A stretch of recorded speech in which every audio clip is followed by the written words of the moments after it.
ভিড়রাজ্যে কাজ করতে গিয়ে নিখোঁজ বালুরঘাটের সুবল বর্মন।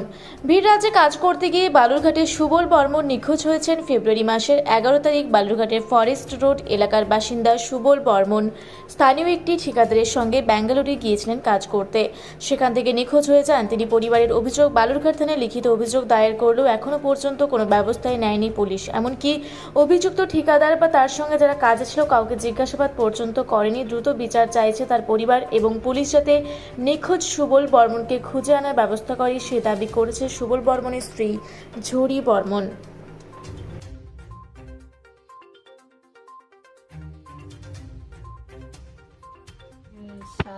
সাত তারিখে ইংরেজিতে বলতে পারছি না আমি। 7 তারিখে আমার স্বামী গিয়েছিল বাইরে, তো 11 তারিখে ও পৌঁছে গেছে। 11 তারিখ থেকে উনি নিখোঁজ হয়ে গেছে। ওনাকে এখনও পাওয়া যাচ্ছে না। সঙ্গে আমাদের এখান থেকে 6 জন টোটাল গিয়েছিল। আমার স্বামী ওখানে নিখোঁজ হয়ে গেছে। আর আমার স্বামীর সঙ্গে যে ছিল সে হচ্ছে ওনার গায়ে কাদা মাটির দাগ, রক্তের দাগ লেগিয়েছিল। ওরাই আমাদেরকে 4 জন ফোন করে বলেছে, আমাদেরকে জানিয়েছে। আমরা তো জানি না। আর আমার স্বামীর কাছে ফোন নাম্বার ছিল না, ফোনটা নষ্ট হয়ে গেছে, ওই জন্য নিয়ে যেতে পারিনি, বাড়িতেই ছিল। ওনার কাছে ফোন ছিল না। ওনার কাঞ্চন পাহান, আমাদের এখানেই বাড়ি। কাঞ্চন পাহান উনি হচ্ছে বলেছে ওনার বউকে বলেছে ওনার বউ এসে আমাদের বাড়িতে আমার ননদকে খবর দিয়েছে। আমার ননদ তখন আমি ছিলাম না, আমি দিল্লিতে কাজ করছিলাম, আমার 8 মাস হয়ে গেছে। তো ননদ আমাকে জানিয়েছে, বলছে যে এখানে আমার ভাইকে পাওয়া যাচ্ছে না, মানে আমার স্বামীকে পাওয়া যাচ্ছে না। ওনারা খবর দিয়েছে, তখন ওদের সঙ্গে আমরা যোগাযোগ করলাম। কাঞ্চন পাহানের নাম্বার থেকে আমরা যোগাযোগ করলাম। তো ওনারা তখন আমাদেরকে এই কথা বললো যে হ্যাঁ, আমরা সবাই 11 তারিখে পৌঁছে গেছি। 11 তারিখে পৌঁছার পর আমরা ওখানে সবাই পৌঁছে গেছি, রেস্ট নিয়েছি। ফরমানের কাছে আমরা টাকা নিতে গিয়েছিলাম। 300 টাকা করে আমাদেরকে দিয়েছে সবাইকে। সবাই যার যেটা লাগবে সে কিনতে গিয়েছে। তারপরে কি হলো? আপনারা পুলিশের ভূমিকা কি? বলে দেই এই কথাটা। ওখান থেকে মানে ওরা 6 জনের মধ্যে 4 জন চলে এসছে। আর আমার স্বামী আর দেবশীল ওরা 2 জন একসঙ্গেই ছিল। উনি রাত্রি 1টার সময় এসছে রুমে, যেখানে ওরা থাকবে। রুমে 1টার সময় এসছে। ওনার গায়ে বেলে রক্তর দাগ, কাদামাটির দাগ। আর ওরা যারা ছিল 4 জন তারা বলেছে যে আর একজন কোথায় আছে, করছে অমুক জায়গায় আছে। তো ওরা বলে গিয়েছে, জানি না সত্যি না মিথ্যা, খুঁজে পাইনি, চলে এসছে। আসার পর উনি রাত্রি খাওয়া দাওয়া করে বলে শুয়ে পড়েছে। অবাল্যক মদ খেয়ে এসেছিলো দেবশীল। তো উনি তখন রাত 3টে-4টের সময় উনিও ভেগে ওখান থেকে পালিয়ে গেছে। 3-4 দিন পর উনি বাড়িতে এসছে। আসার পর ওনাকে জিজ্ঞাসা করা হচ্ছে, উনি তো কোনো কিছুই বলছে না। কখনো বলছে ওনাকে মারে ফেলেছে, কখনো বলছে ওনাকে আটকে রেখেছে, মানে ওর কাছেও আমরা কোনো জবাব পাচ্ছি না। তারপরে আমার ননদ ডায়েরি দিয়েছে, মিসিং ডায়েরি দিয়েছে, তো কোনো গুরুত্বই দিচ্ছে না।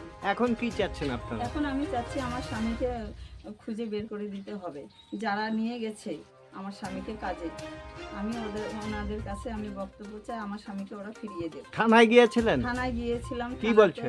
থানাতে বলছে যে তখন তো কোনো বলছে আমরা দেখছি যতদূর কিছু করা যাচ্ছে করছি, আমরা দেখছি। আর তো এখনো কোনো খবরও নেই। এখন 1.5 মাস হতে চললো আমার স্বামী নিখোঁজ হয়ে গেছে। এখন কি চাচ্ছেন? আমি তো চাই আমার স্বামীকে ফিরিয়ে দেব। আপনার নাম? আমার নাম ঝুরি বর্মন। Thank you. ভূমিকা হলো গেছিলাম, যাওয়ার পর তো পুলিশ তো কোনো গুরুত্বই দেয় না। মেন কথা যে যার সঙ্গে ছিল তাকে তো বিশেষ করে ধরবে। তার নামে ডায়েরি না হোক না কেন, ধরবে তো। তার সঙ্গে ছিল, তাকে প্রশ্ন করো, তাকে ধরো, তাকে বলো।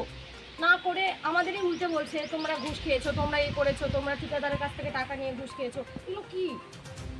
এগুলো কি আমাদের বালুরঘাটে এত কিছু থাকার পর যদি একটা গরিব লোকগুলো যদি এইভাবে যদি কিছু হয় তাহলে কি হবে? আমরা তাহলে পুলিশ প্রশাসন থাকে, আমাদের কোনো লাভই নেই, আমি যেটা মনে করি।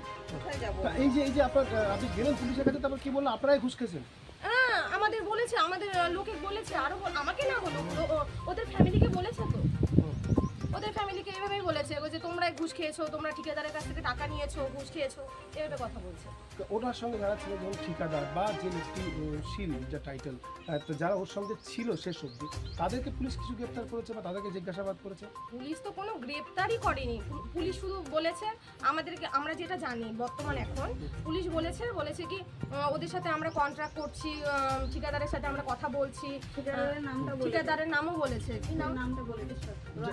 রঞ্জিত সরকার ঠিকাদারের নাম। তো যোগাযোগ করছি আমরা তো দেখছি আমাদের মতো আমাদের নিজের পার্সোনাল ভাবে আমরা চেষ্টা করছি। পুলিশ এভাবে কথা বলছে, কিন্তু 1 মাস হয়ে গেল, এখনো 1-1.5 মাস হয়ে গেল, এখনো পর্যন্ত একটা কোনো খোঁজ না, একটা কিছুই দেখতে পারলাম না আমরা। যখন দিল্লি থেকে যখন আমরা এখানে আসলাম, যখন আমরা একটু কোথায় গেছিলাম আমরা, এখন আপনারা কি চাইছেন? এখন আমরা কি চাইবো? আমরা তো চাইবো আমাদের ঘরের লোক বাড়িতে আসুক, বাড়ির লোক বাড়িতে ফিরে আসুক, আমরা তো এটাই চাইবো না? পুলিশের ভূমিকা, পুলিশের সম্বন্ধে কি বলবেন? হ্যাঁ, পুলিশ ভালো করে কাজ করুক, নিজের কাজটা ভালো করে কাজ করুক।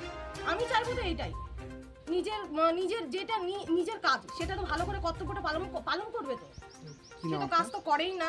কি নাম আপনার? আমার নাম টপি বর্মন। বালুরঘাট থেকে বিদ্যুৎ কুমার মাহাতোর রিপোর্ট, রূপসী বাংলা মিডিয়া।